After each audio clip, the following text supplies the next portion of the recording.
नमस्कार, आप देख रहे हैं आज की खबर और मैं हूं आपके साथ प्रगति ठाकुर। बुलेटिन की शुरुआत करेंगे बड़ी खबर के साथ, जहां जेएनयू में मोदी शाह के खिलाफ जमकर नारेबाजी, अभद्र भाषाओं का प्रयोग, विरोध प्रदर्शन। उमर शर्जील के खिलाफ सुप्रीम कोर्ट के फैसले पर विरोध प्रदर्शन। उमर शर्जील के समर्थन में जेएनयू में सरकार और सुप्रीम कोर्ट का विरोध देखने को मिला। मोदी शाह के अलावा अडानी अंबानी के खिलाफ भी नारेबाजी हुई है। जेएनयू में एक बार फिर से प्रधानमंत्री नरेंद्र मोदी और गृह मंत्री अमित शाह के खिलाफ प्रदर्शन और आपत्तिजनक नारेबाजियां हुई हैं। ये प्रदर्शन और नारेबाजी की घटना दिल्ली दंगे के आरोपी उमर खालिद और देशद्रोह के आरोपी शर्जील इमाम के समर्थन में हुई है।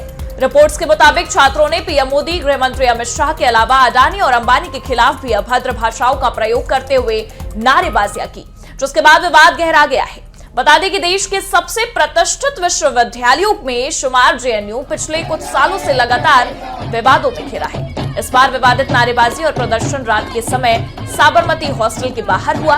प्रदर्शन के दौरान वामपंथी छात्रों ने सुप्रीम कोर्ट के फैसले के खिलाफ भी नारेबाजी की है।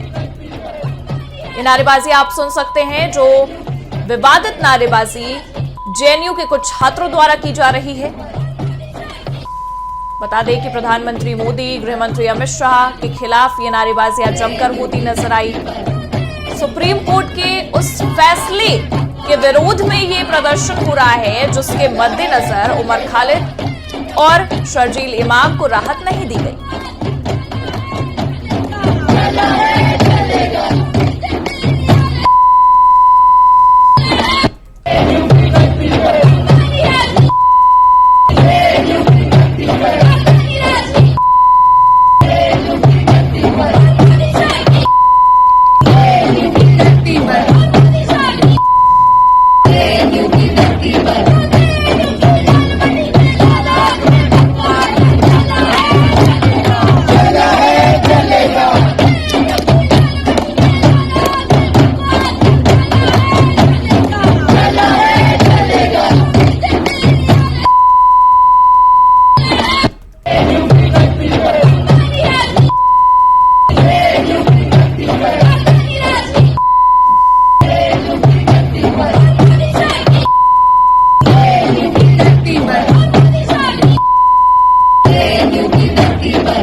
ऐसे नारों की कोई हिमायत नहीं कर सकता, लेकिन दिल्ली पुलिस को पहले से मालूम था कि जेएनयू में कुछ होने वाला है। पुलिस क्यों खामोश थी? अमित शाह क्यों खामोश थे? और जिन लोगों ने नारे लगाए, उनमें से क्या किसी एक को भी आपने गिरफ्तार किया? क्या इसका मतलब ये नहीं है कि ये नारे आपने अपने आप लगवाए? इसका, इन नारों का फायदा किसको होगा? पॉलिटिकली आपको होगा। पिछले 11 साल के अंदर जगह जगह पर खबरें आती, पाकिस्तान का झंडा फहरा दिया, पाकिस्तान जिंदाबाद के नारे लग रहे हैं। 11 साल से पहले ऐसे कभी क्यों नहीं नारे लगे? आपकी हुकूमत में क्यों लग रहे हैं? ये वही काम है जो हिटलर किया करता था, अपने लोगों को भेज के इस तरीके की हरकतें करता था। इसके पीछे निश्चित तौर से आरएसएस और बीजेपी के लोगों का हाथ है, वरना आपने गिरफ्तार क्यों नहीं किया? आप उन्हें गिरफ्तार करते, पता चल जाता कौन लोग हैं। सिर्फ पॉलिटिकल फायदा उठाने के लिए भारतीय जनता पार्टी, आरएसएस ये काम करती है। वो ऐसे कामों के अंदर एक्सपर्ट हैं। दिल्ली के अंदर कुछ भी गैर कानूनी होगा, उसके लिए अमित शाह जी जिम्मेदार होंगे। चूंकि दिल्ली सीधा उनके अंडर में है।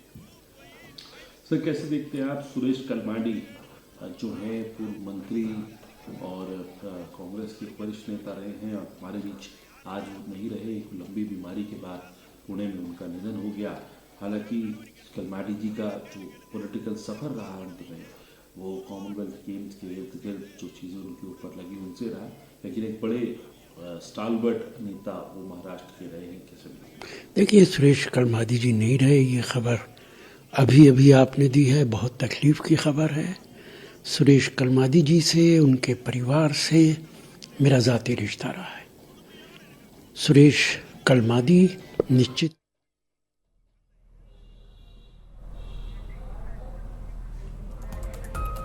तो वहीं आप कांग्रेस नेता राशिद अल्वी को सुन रहे थे, जिन्होंने इस प्रदर्शन को लेकर, इस नारेबाजी को लेकर कहीं ना कहीं भारतीय जनता पार्टी पर ही निशाना साध दिया है। अब ऐसे में बता दें कि ये नारेबाजियां लगातार बढ़ती नजर आई। जेएनयू से इस तरीके की प्रदर्शन की चीजें निकलकर सामने आई, जो कि कई बार हमें देखने को मिला है। एक प्रतिष्ठित विश्वविद्यालयों में शुमार है जेएनयू, लेकिन पिछले कुछ सालों से लगातार विवादों में घिरा रहा। अब जैसे ही सुप्रीम कोर्ट ने ये फैसला सुनाया, उसके बाद इस तरीके का प्रदर्शन देखने को मिला, जहां जमकर नारेबाजियां हुई हैं।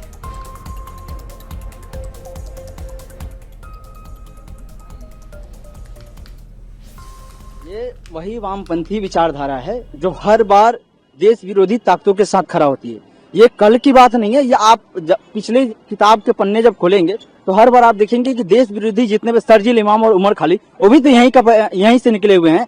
तो कल सुप्रीम कोर्ट ने जब इनकी बेल को डिनाई किया, तो जहां तक मुझे लगता है कि किसी भी न्यायपालिका में सरकार का हस्तक्षेप नहीं होता है, लेकिन इन वामपंथियों को लगता है कि सरजील इमाम और उमर खालिद जैसे देश विरोधी ताकतों को अगर बेल नहीं दिया गया तो गवर्नमेंट की वजह से, उसके विरोध में लोग मोदी, शाह और जो भी हैं अपने गवर्नमेंट में अभी सत्ता में, उनके खिलाफ इन्होंने नारेबाजी किया है।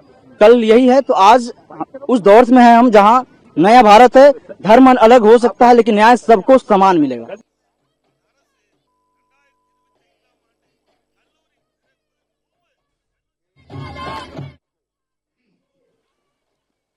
टुकड़े टुकड़े गैंग, राहुल गांधी जैसे देश विरोधी मानसिकता वाले और सभी, चाहे आरजेडी हो, चाहे टीएमसी हो, चाहे वाम दल हो, ये टुकड़े टुकड़े गैंग का एक कैंप ऑफिस बन गया, कार्यालय बन गया। और भूले नहीं, ये भारत है, नरेंद्र मोदी का भारत है, 21वीं सदी का भारत है।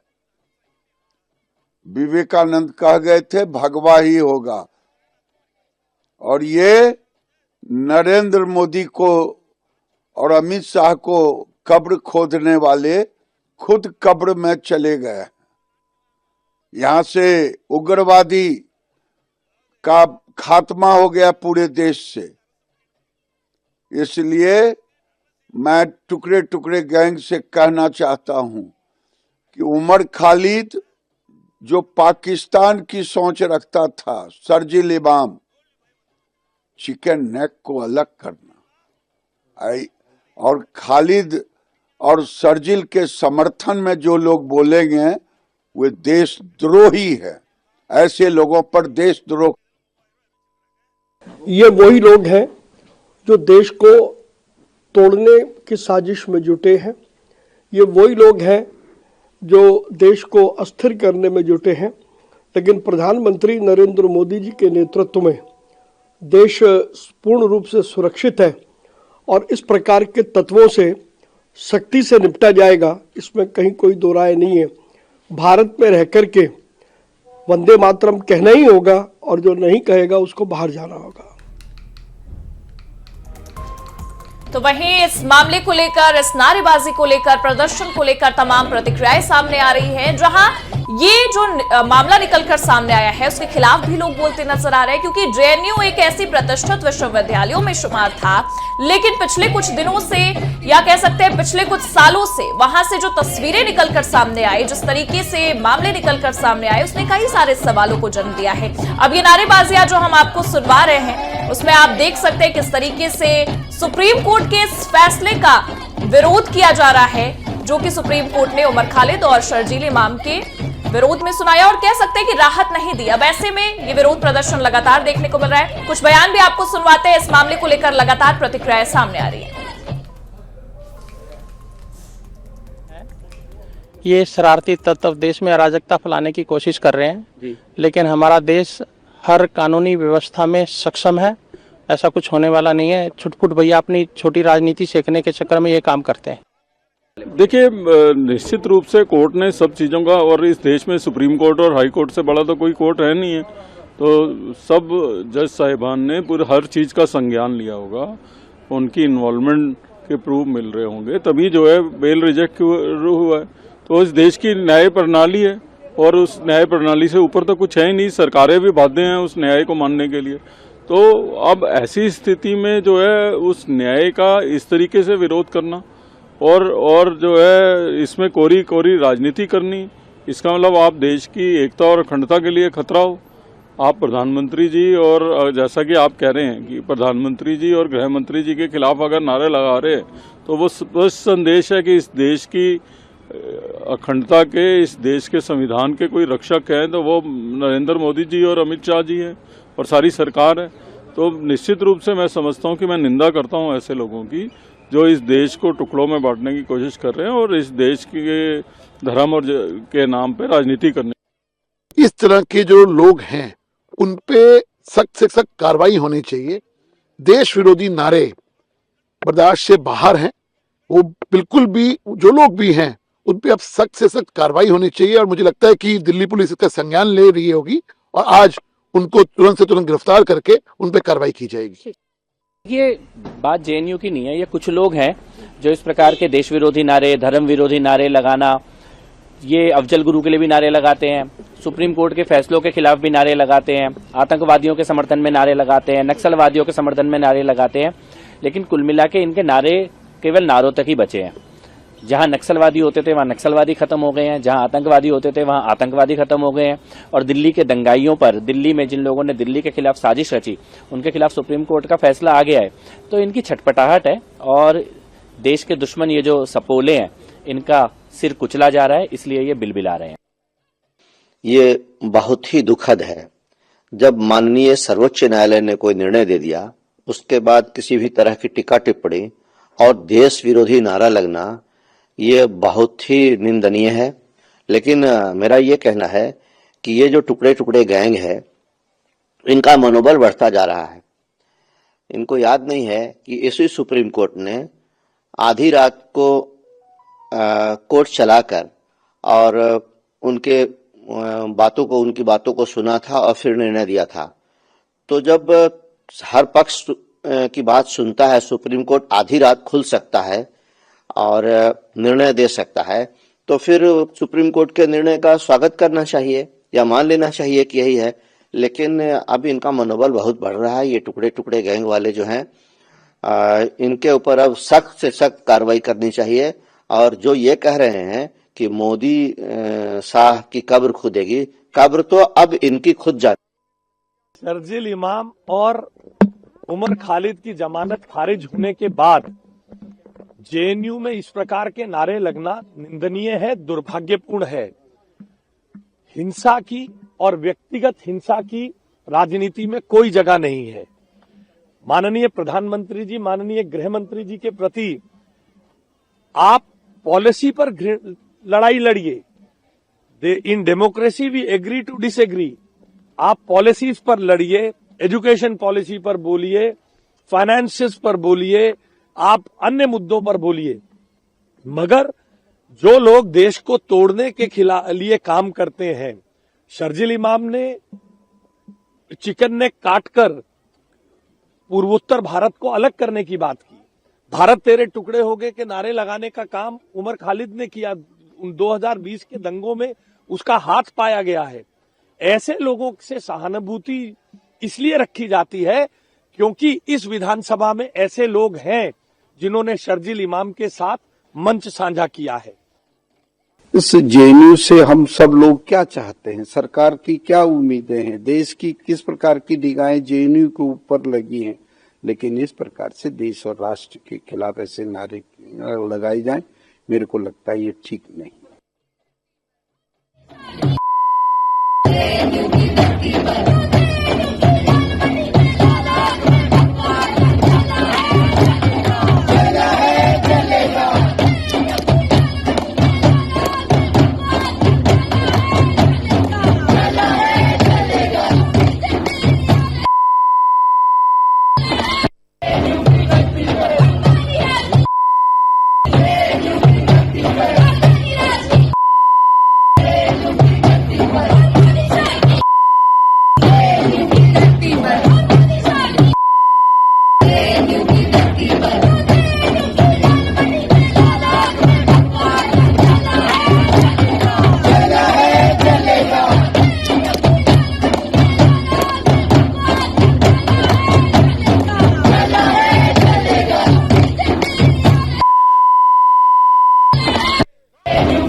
करेंगे खबरों का, जहां संभल में अवैध मकानों को ढहाने की कार्रवाई जारी।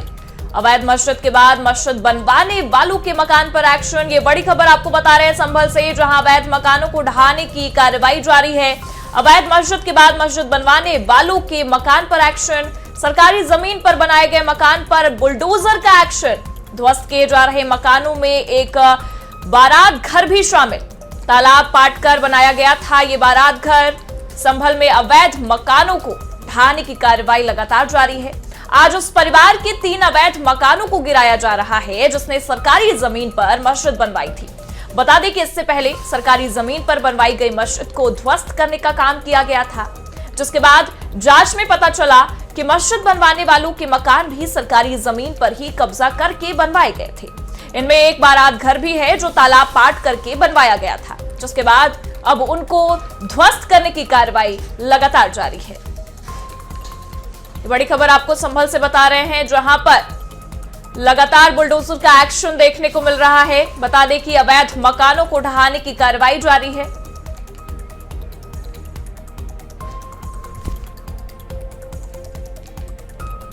को ये खुद संज्ञान है कि ये लोग गलत हैं, इसीलिए इन लोगों ने न तो न्यायालयों में कोई अपना पक्ष प्रस्तुत किया और न ही साक्ष्य प्रस्तुत किया। यद्यपि न्यायालय में ये लोग अपीयर हुए थे और उसी का परिणाम है कि आज ये लोग अपना कब्जा खुद हटा रहे हैं।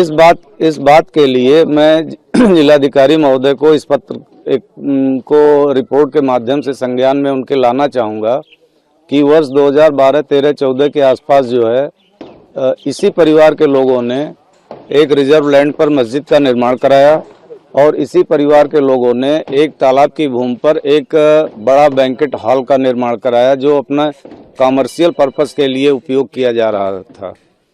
तो उन सभी से कब्जा तो हटा दिया गया है, लेकिन इस बात की जांच कराई जाएगी कि किनके संरक्षण में ये सब कार्रवाइयां, कब्जे का व्यापार फल फूल रहा था, उस पर जांच कराई जाएगी।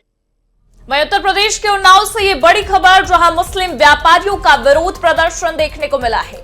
कपड़ों में धार्मिक नाम लिखे होने से आक्रोशित हुए दुकानदार। ये बड़ी खबर आपको बता रहे हैं उन्नाव से, जहां मुस्लिम व्यापारियों का विरोध प्रदर्शन। कपड़ों में धार्मिक नाम लिखे होने से आक्रोशित हुए दुकानदार। व्यापारियों ने कपड़ों की बिक्री पर आपत्ति जताई। दिल्ली के शाहीन बाग से मंगाए गए थे कपड़े। व्यापारियों ने मीडिया को बुलाकर विरोध दर्ज कराया है। बता दें ये बड़ी खबर है उन्नाव से, जहां मुस्लिम व्यापारियों ने विरोध प्रदर्शन किया है। कपड़ों में धार्मिक नाम लिखे होने से आक्रोशित हुए दुकानदार। वहीं बिक्री पर भी, कपड़ों की बिक्री पर आपत्ति भी जताई है। मीडिया को बुलाकर विरोध दर्ज कराया है। में लिखा गया है कि खास करके कोई कायदे से न देख पाए। कितनी दुकानों में माल आया है? ये उन्नाव में 2-4 दुकानों पे दिया गया थोक में, और ये दिल्ली से माल लाया गया है। जिसने लाया है उसने बताया। ये बस कंपनी के ऊपर कार्रवाई हो, माल जब्त किया जाए। जो भी बना रहा है ये माल बनना नहीं चाहिए। देखिए, आज यूपी की ड्राफ्ट वोटर लिस्ट जारी होगी। एसआईआर प्रक्रिया के बाद ये वोटर लिस्ट जारी की जाएगी। 3 बजे निर्वाचन आयोग की प्रेस कॉन्फ्रेंस होगी। ये खबर आपको बता रहे हैं, जहां आज यूपी की ड्राफ्ट वोटर लिस्ट जारी होगी। एसआईआर प्रक्रिया के बाद ये वोटर लिस्ट जारी। वहीं 3 बजे निर्वाचन आयोग की प्रेस कॉन्फ्रेंस। सीईओ नवदीप रेनवा आंकड़े जारी करेंगे। वेबसाइट पर नाम चेक कर सकेंगे अब वोटर। 2,89,00,000 नाम काटने की संभावना भी है। अब ऐसे में उत्तर प्रदेश में अभी 15,44,00,000 वोटर्स हैं। मृत लोगों के नाम लिस्ट से हटाए गए हैं। स्थानीय रूप से शिफ्ट लोगों के नाम भी हटे हैं। 2 जगह रजिस्टर्ड लोगों के नाम हटे हैं। 6 फरवरी तक आपत्ति दर्ज करा सकते हैं लोग। 6 मार्च को अंतिम मतदाता सूची जारी होगी। 1 करोड़ लोगों की मैपिंग जो है वो नहीं हुई है, जिसे चुनाव आयोग नोटिस जारी करेगा। दस्तावेज दिखाने पर नाम दर्ज करा सकते हैं। और इसी के साथ फिलहाल के लिए इस बुलेटिन में इतना ही। आप देखते रहिए आज की खबर।